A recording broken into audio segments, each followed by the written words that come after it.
The minority photographers was able to reach a vast number of people who became aware of their existence through the reviews written by A.D. Coleman in the Village Voice. Also, many other photographers got their start through the Village Voice. So it's surprising to see that no one is coming to the defense of the photographic arts criticism column. This is a direct threat that is even more devastating to photography and the photographers than the death of Life magazine, because it threatens the very foundation of the arts by not communicating the presence of it. It can be called a form of censorship on a little-known photographic artist. Just how sincere is the art critic towards the work they're involved in to let such a thing happen and go unnoticed? There seems to be a wave of fear and indifference that can be a seismographic measurement many are using to exist in this very environment of uncertainty. Every moment of the day and also night, a sense of paranoia shakes the very soul of imagination. The photographers, both professional and amateur, seem to be recording this mood, including A.D. Coleman. The mood seems to be one similar to that of Lewis Carroll's story about Alice in the Looking Glass, in which everything is backwards, and if it makes sense, it's all wrong.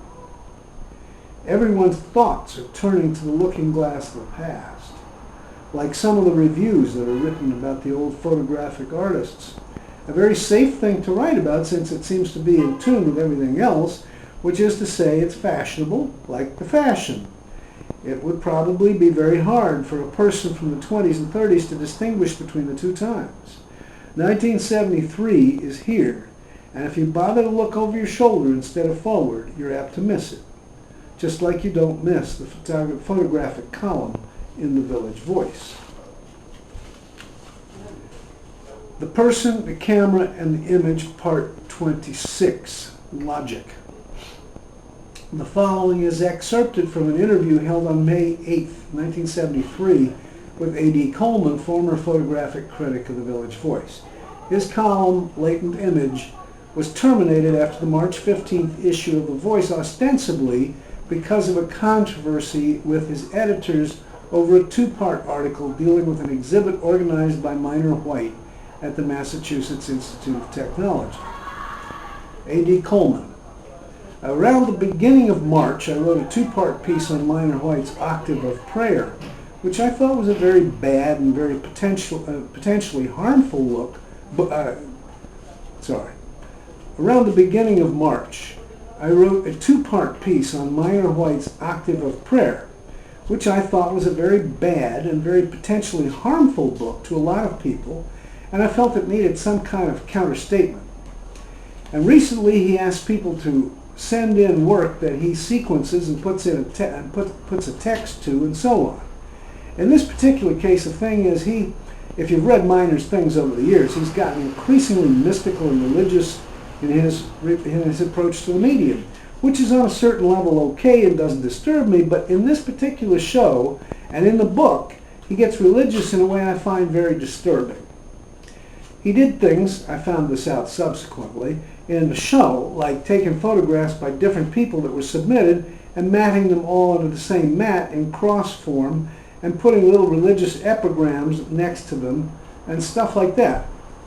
The book itself is a sort of, well, the images are just very sentimental, like a Hallmark gift book, and the text is very strange. Statements tells people that in the lawful relationship of man to God, the artist becomes that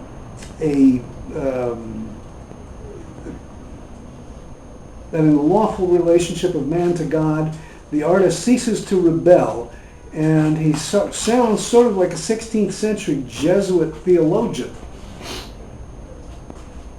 He says such things as there are no such things as breakthroughs anymore. Photographers should stop trying to make breakthroughs. And what they should do now is work in the traditions of the past. And that's what it's all about, is to work in the traditions of the past, including tacitly himself, imitate the past masters tacitly, including himself. I found it to be a very self-serving, self-aggrandizing kind of book, and a very dangerous one because he's a big influence. This I consider to be kind of irresponsible use of his power, so I wrote those two articles. one of which was dubbed with the photographs and the way he had sequenced the photographs, chosen the photographs for the show, and the second part of which dealt with the text that he had written mostly. The first part was run in the issue of the 15th, and the second part was due to run in the issue of the 22nd, and didn't, and I had no prior notice of this until I opened the issue up and found that the second part was not there.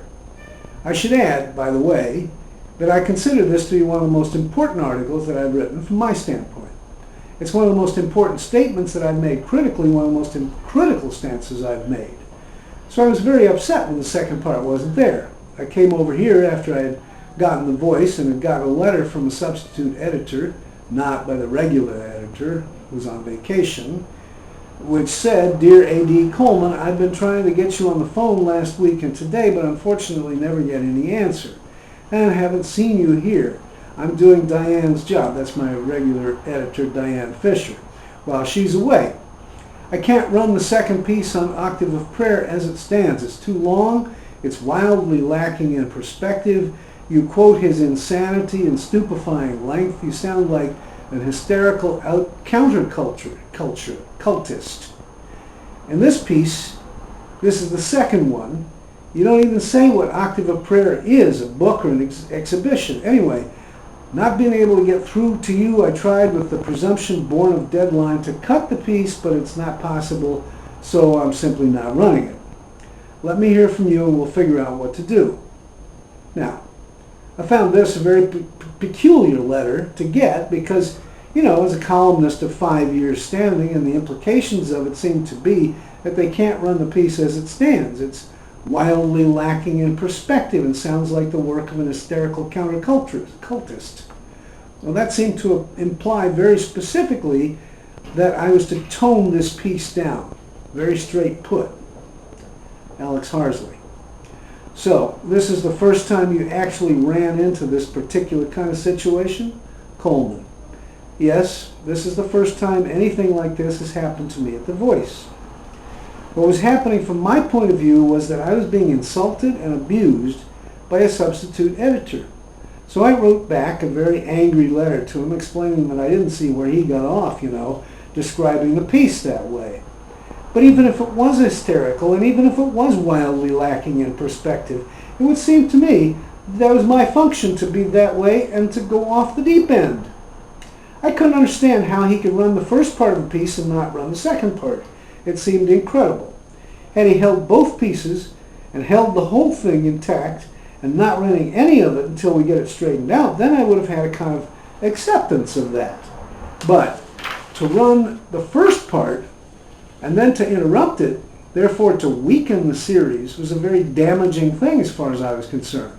So in essence, I said to him at the end that if you don't run this piece, I'm not going to change my, or modify my opinion. If you don't run this piece as it stands, you can find The Voice another photo critic. And in the sort of pig-headed way that I have, I sent copies of this to the editor and to the publisher and a couple of the other associate editors. And subsequently, I got a note back from the editor saying, "Call me because ultimatums don't do any good." So I then called another editor at The Voice, Wetstein, and I asked him to intervene in this because I simply was getting very angry at Smith. There obviously was a personality clash here, and we were running each other off the wrong way, and nothing was going to be resolved. So would he please intervene? No, he wouldn't intervene, he decided. Well, could I then have some kind of a conference with the editor and publisher, Edwin Fancher and Daniel Wolfe? Because again, personality clash, and it's not being resolved between Smith and myself. The answer that came back from them was no.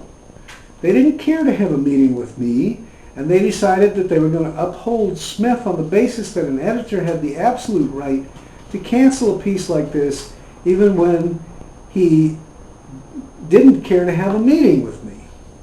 They had decided that they were going to uphold Smith on the basis that an editor had the absolute right to cancel a piece like this, even when he didn't know anything about the medium in question, at which point my resignation became effective.